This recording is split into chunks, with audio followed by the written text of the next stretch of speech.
Mga kapatid, babasahin po natin ang paksa ng ating leksyon. Ang paglilitis kay Jesus sa harap ni Herodes at Pilato at ang naging hatol.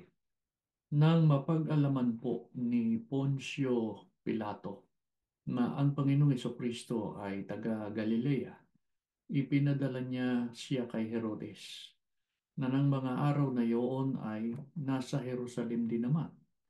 Ang tinutukoy na Herodes ay si Herodes Antipas, ang tetrarka o hari ng Galilea, anak ni Herodes na dakila, Herodes Antipater. Si Herodes na dakila ang masamang hari na nagsikap na humanap upang ipapatay ang Panginoong Kristo noong siya ay ipinanganak.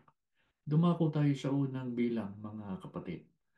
Anong naging damdamin ni Herodes nang makita niya si Jesus at bakit?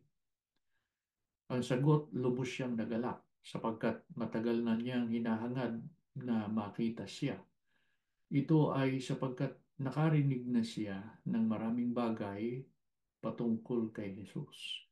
Umaasa siyang makakita ng ilang tanda na ginawa niya.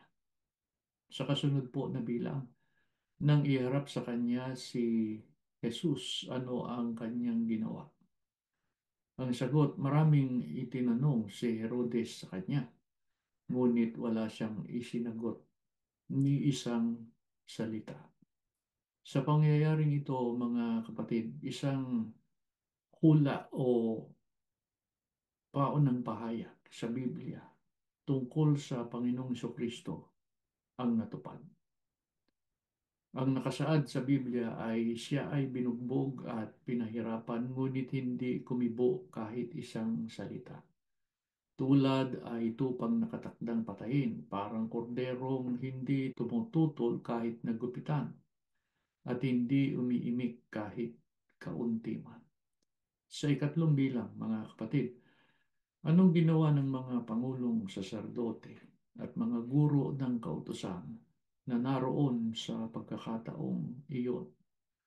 Ang sagot, nagtindig sila at marahas nila siyang pinaratangan. Sa ikapat na bilang, anong ginawa ni Herodes at ng kanyang mga kawal nang walang isinagot si Jesus sa maraming itinanong sa kanya? Ang sagot, nilibak nila siya. Sinuotan ng marangyang kasuotan pagkatapos ipinadala siyang muli kay Pilato. Nang araw ding yon, mga kapatid, si Pilato at Herodes ay naging magkaibigan sa isa't isa. Sila po ay dating magkaaway. Sa ikalimang bilang, anong ginawa ni Pilato nang ipabalik ni Herodes si Jesus sa kanya? Ang sagot, tinawag niya ang mga pangulong saserdote at mga pinuno at ang mga tao. Sa kasunod na bilang, anong sinabi ni Pilato sa kanila sapagkat ipinatawag niya ang mga tao? Ang sagot, dinala ninyo sa akin ang taong ito bilang isa na nagliligaw sa mga tao. Narito, tinanong ko siya sa harapan niyo. Wala akong nakitang anumang kasalanan sa taong ito na ayon sa ipinaparatang ninyo sa kanya. Pinaahon ko kayo kay Herodes.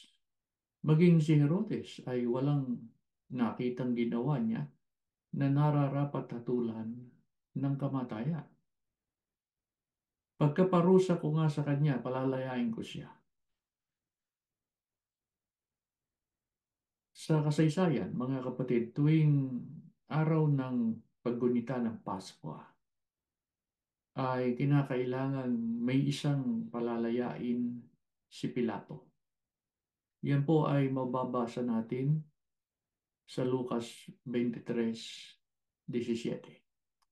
Sa ikapitong bilang, anong ginawa ng mga tao nang sabihin ni Pilato na siya at si Herodes ay walang anumang makitang kasalanan na ayon sa ipinararatang nila kay Jesus. Kaya ipinasya niya na palayain siya.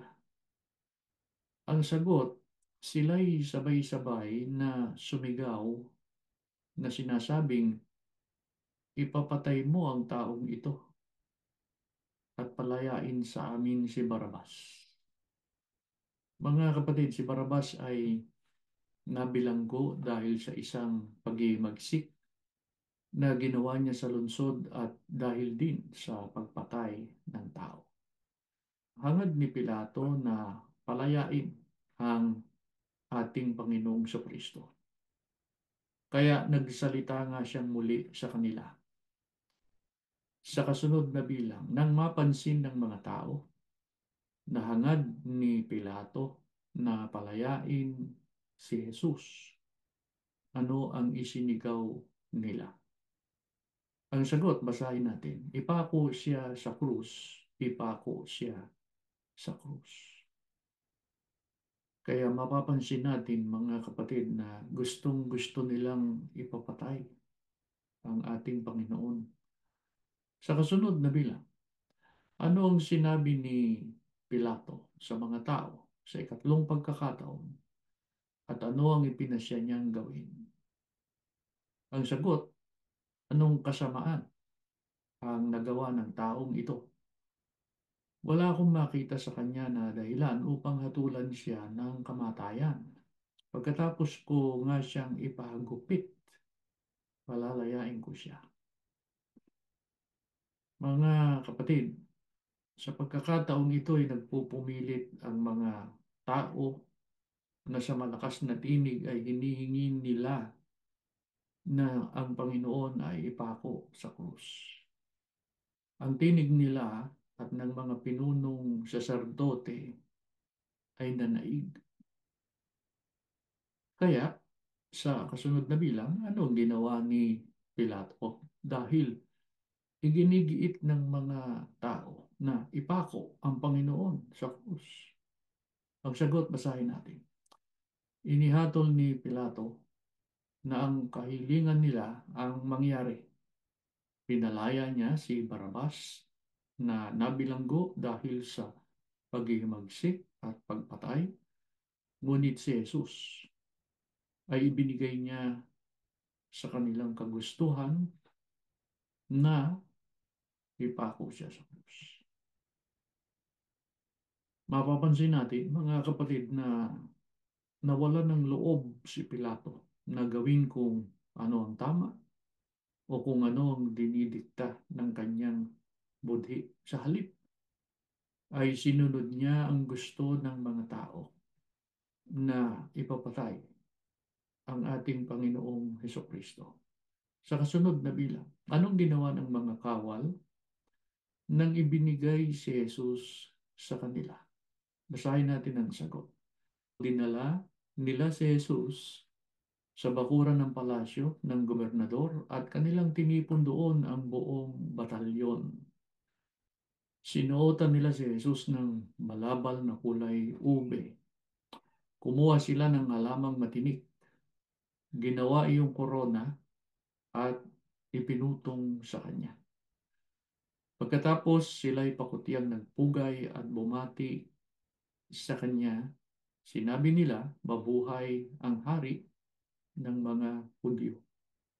Sa kasunod na bilang, ano pa ang ginawa ng mga kawal kay Jesus?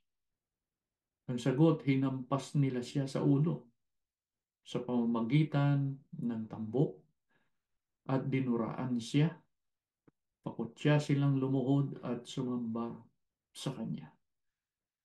Sa kasunod na bilang, matapos nilang kutsain si Jesus, anong ginawa ng mga kawal sa kanya? Ang sagot, hinubad nila ang kulay ubeng damit at isinuot sa kanya ang kanyang mga damit. Kanilang inaakay siya papalabas upang ipako sa krus.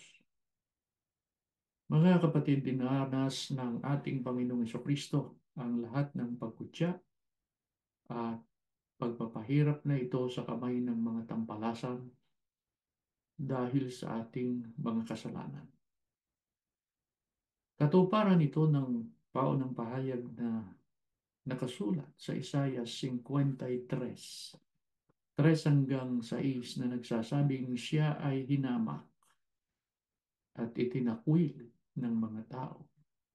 Isang taong sa kapanglawan at bihasa sa karamdaman at gaya ng isa na pinagkublihan ng kanilang mukha ng mga tao na siya'y hinamak at hindi natin hinahalagahan siya. Tunay na kanyang dinala ang ating mga karamdaman, dinala ang ating mga kapanglawan, gayon may ating pinalagay siya na hinampas, sinaktan ng Diyos at dinalamhati. Ngunit siya ay nasugatan dahil sa ating mga pagsalansang. Siya ay nabugbog dahil sa ating mga kasamaan. Ang parusa ng tungkol sa ating kapayapaan ay nasa Kanya. Sa pamamagitan ng Kanyang mga latay ay nagsigaling tayo. Tayong lahat na gaya ng mga tupa ay naligaw, tayo ay tumuko bawat isa sa kanyang sariling daan at ipinasan sa Kanya ng Panginoon ang kasamaan nating lahat. Ang lahat ng paghihirap po na dinanas ng Panginoong Kristo at ang Kanyang kamatayan ang nagpalaya sa atin sa walang hanggang parusang inilalaan ng Diyos sa atin dahil sa ating mga kasalanan. Na ang parusang iyon ay ang dagat-dagatang apoy sa araw ng paghuhukom. Tayo po na mga iglesia ni Kristo ay sumasampalataya. Tayong nakinabang sa lahat ng paghihirap at naging kamatayan ng Panginoong Kristo. Kaya, hindi na tayo dapat mabuhay pa sa kasalanan. Mabuhay tayo sa kabanalan upang maangkop tayo sa kabanalan ng iglesia na pinaghandugan ng Panginoong Kristo ng kanyang mahalagang buhay. Pag-aaralan po natin sa susunod ang pagpapako sa krus at kamatayan ng ating Panginoong Kristo. Bago tayo manalangin ay babasahin natin muli ang paksa ng ating tinalakay. Ang paglilitis kay Jesus sa harap ni Herodes at ang naging hatol. Tumayo po kayo at tayo'y mananalangin. Panginoon po namin Diyos, salamat po ng marami sa iyo. Muli naming tinanggap ang iyong mga aral. Nawa po itong patuloy naming ibuhay. Dito namin isalin ang aming buhay, ang aming pagpapasya, ang aming mga paglilingkod upang maging dapat kami sa iyo. Panginoon naming Jesus, salamat ng marami sa iyo. Dahil sa iyong kamatayan, napatawad kami sa aming mga kasalanan. Nagkaroon kami ng pag-asa sa kaligtasan. Hindi namin kailanman lilimutin, Panginoon, ang pagbubuwis mo ng iyong mahalagang dugo dahil sa amin. Kaya naman ang aming pangako, mabubuhay kami sa pagsunod sa mga aral na itinuro mo sa amin na yon ang mga kalooban ng ating Amang nasa langit. Ama, sa muli naming paglapit sa iyo, patuloy mo kaming basbasan, gamitin mong mabisang kasangkapan ng mga magulang, maakay ang kanilang mga anak, lalo na po sa matuwid na pamumuhay at mga paglilingkod sa iyo. Nananalig po kami, minsan pa dininig mo ang aming dalangin, na ginawad mo sa amin ang iyong mahalagang basbas sa ngalan ni Jesus na dakila po naming tagapagligtas.